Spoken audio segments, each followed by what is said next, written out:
বাজে ফর্মের জন্য সিডনি টেস্ট থেকে নিজেই সরে দাঁড়িয়েছিলেন অধিনায়ক রোহিত শর্মা। এরপর একাধিক পরিবর্তন হলো দলে, তবুও ফলাফলে কোনো পরিবর্তন নেই। মেলবোর্নের পর সিডনিতেও হারল team India. Border Gavaskar Trophy Australia জিতে নিল ৩-১-এ। সেই সঙ্গে বিশ্ব টেস্ট চ্যাম্পিয়নশিপের ফাইনালে যাওয়ার যে ক্ষীণ আশা ছিল, তাও শেষ হয়ে গেল টানা ৪টি বর্ডার গাভাস্কার ট্রফি জেতা ভারতের। এই জয়ে আগামী বছর লর্ডসে অনুষ্ঠিতব্য টেস্ট চ্যাম্পিয়নশিপের ফাইনালেও নাম লিখিয়েছে প্যাট কামিন্সের অস্ট্রেলিয়া, যেখানে তাদের প্রতিপক্ষ দক্ষিণ আফ্রিকা। রান তাড়ায় নামা অস্ট্রেলিয়া ৫৮ রান তুলতে হারিয়ে ফেলেছিল ৩ উইকেট।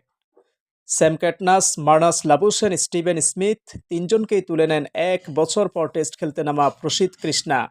জয়ের জন্য অস্ট্রেলিয়ার তখনও ১০৪ রান বাকি বলে ভারতের সম্ভাবনাও ছিল যথেষ্টই, কিন্তু বুমরা না থাকায় ওসমান খাজা হেডদের জন্য লড়াইটা কিছুটা হলেও কম কঠিন ছিল। ৪ মেরে ম্যাচ শেষ করা ওয়েবস্টার ৩৪ বলে করেন ৩৯ রান, ৩৮ বলে ৩৪ করে অপরাজিত থাকেন সিরিজ জুড়ে ভালো খেলা হেড।